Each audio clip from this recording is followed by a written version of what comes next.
Trump vai invadir a Venezuela?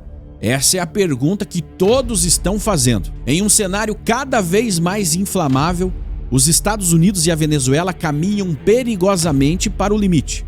O que antes eram apenas declarações duras, hoje já se traduz em movimentações militares, envio de destroyers, discursos de guerra, mobilização de milícias e ameaças mútuas.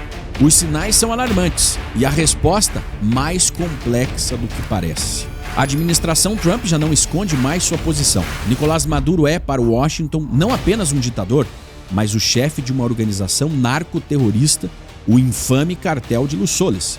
O governo americano elevou a recompensa por sua captura para 50 milhões de dólares e enviou destroyers para as águas próximas à costa venezuelana. Há indícios de que cerca de 4.000 fuzileiros navais estejam prontos para agir sob o pretexto de combate ao narcotráfico.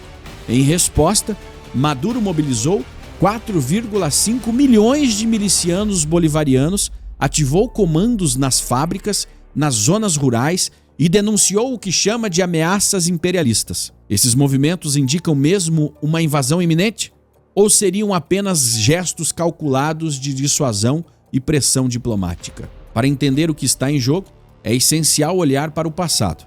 Os Estados Unidos têm um longo histórico de intervenções militares contra ditadores, principalmente na América Latina, sempre sob o pretexto de defesa da segurança nacional, combate ao comunismo, ao crime organizado ou à violação de direitos humanos.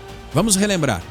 Em 1954, a CIA orquestrou um golpe na Guatemala, removendo o presidente Jacob Arbenz e instalando a ditadura pró-Estados Unidos de Carlos Castillo Armas. Na sequência, em 1983, foi a vez de Granada, onde a justificativa foi proteger estudantes americanos enquanto se derrubava um regime marxista.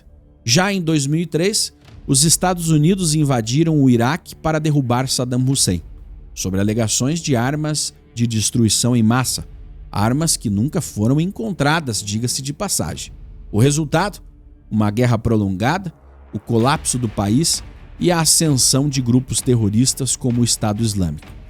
E em 2011, mais recente, uma coalizão liderada pela OTAN interveio na Líbia, provocando a queda do ditador Muammar Gaddafi.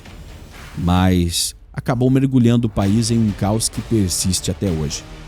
Haiti, em 1994, os Estados Unidos lideraram uma invasão para remover um regime militar brutal, o que também resultou em instabilidade e crise social até hoje. Mas entre todos esses casos, um em especial chama a atenção pela semelhança com a situação atual: a invasão do Panamá em 1989.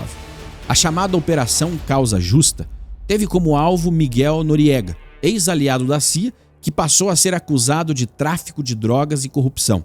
Noriega foi rotulado como chefe de um cartel, tal como Maduro hoje.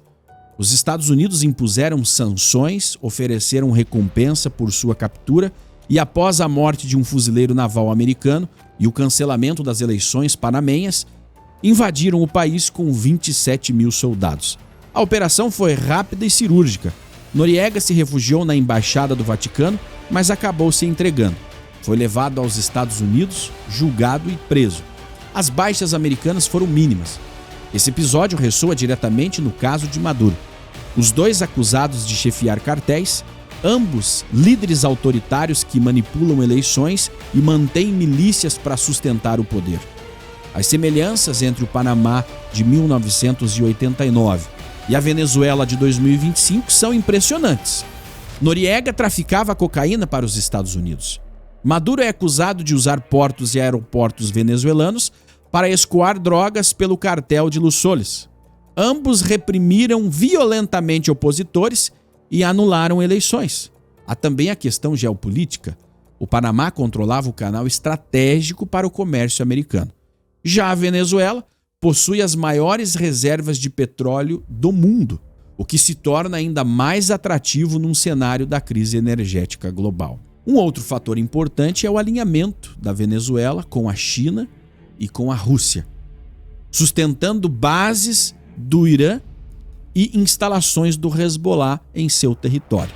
o que acentua ainda mais a ameaça que a Venezuela está se tornando para os interesses e a hegemonia americana global e na América Latina.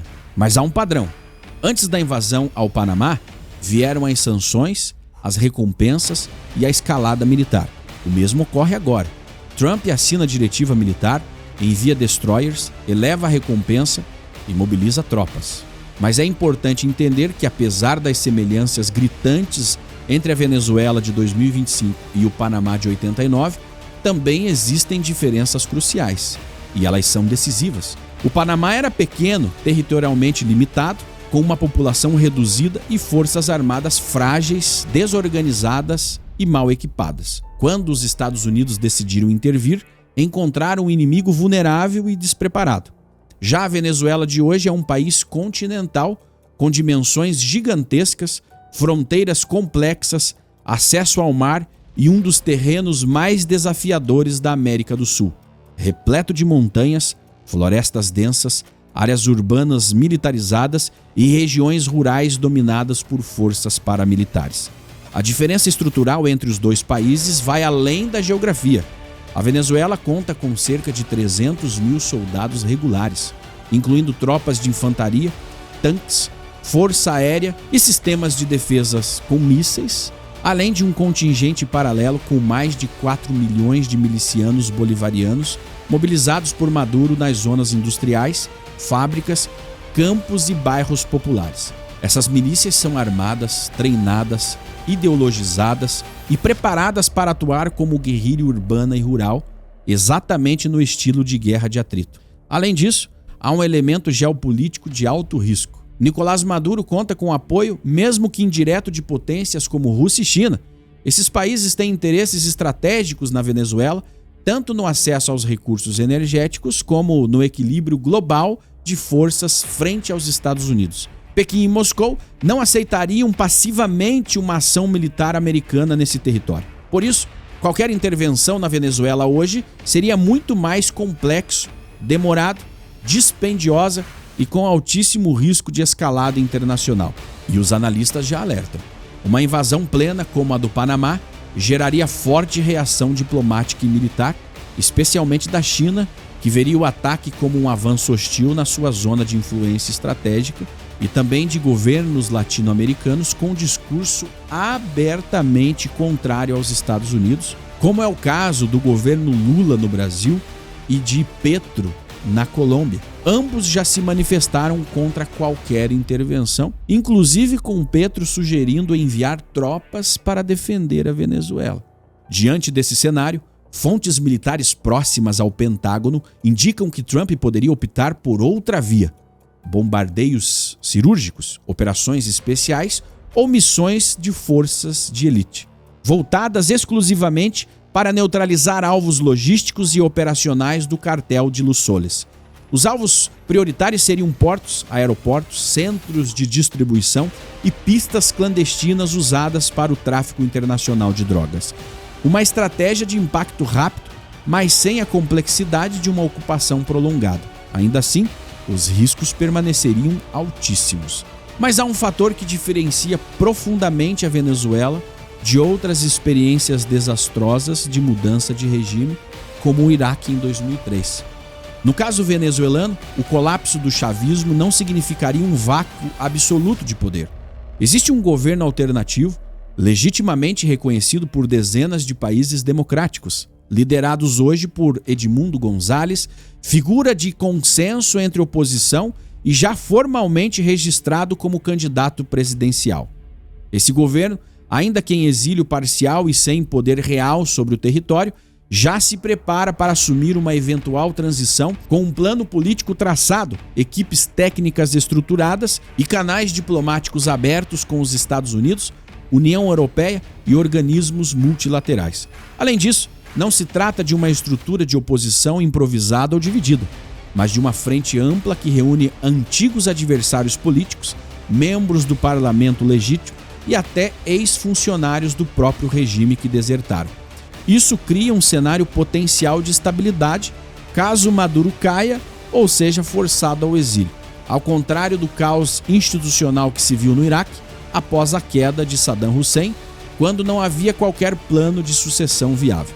Outro elemento que reforça essa diferença é o posicionamento público da oposição venezuelana, que já sinalizou disposição para implementar um plano de anistia geral, mecanismos de pacificação nacional e reconciliação institucional, em vez de promover expurgos generalizados ou perseguições políticas como o que ocorreu em outros processos revolucionários. Essas garantias, se colocadas em prática, poderiam evitar represálias em massa, resistências internas prolongadas e facilitar o desarmamento de milícias bolivarianas que, diante de um acordo político claro, poderiam optar por se reintegrar à sociedade civil ou mesmo às forças armadas regulares de um novo governo constitucional. Portanto, o risco de uma transição caótica existe, mas é mitigado por uma estrutura alternativa de poder já em formação, com legitimidade internacional e apoio popular interno. A chave nesse contexto será a condução cuidadosa das primeiras semanas pós-Maduro e o papel que os Estados Unidos, aliados regionais e organizações multilaterais assumirão para garantir que a queda de um tirano não se transforme no nascimento de um novo ciclo de instabilidade. As tensões de 2025 ecoam os ventos do Panamá de 1989, mas com riscos muito maiores. E não apenas para os Estados Unidos ou para a Venezuela, mas para toda a América Latina, inclusive para o Brasil. E se você quer acompanhar de perto tudo o que pode acontecer nos próximos dias e semanas, inscreva-se no canal, ative o sininho e compartilhe esse vídeo com os seus amigos. E não esqueça de deixar o like. Eu sou o Shimon Oliveira e estamos vendo a história sendo escrita diante dos nossos olhos. Te espero no próximo vídeo. Até a próxima!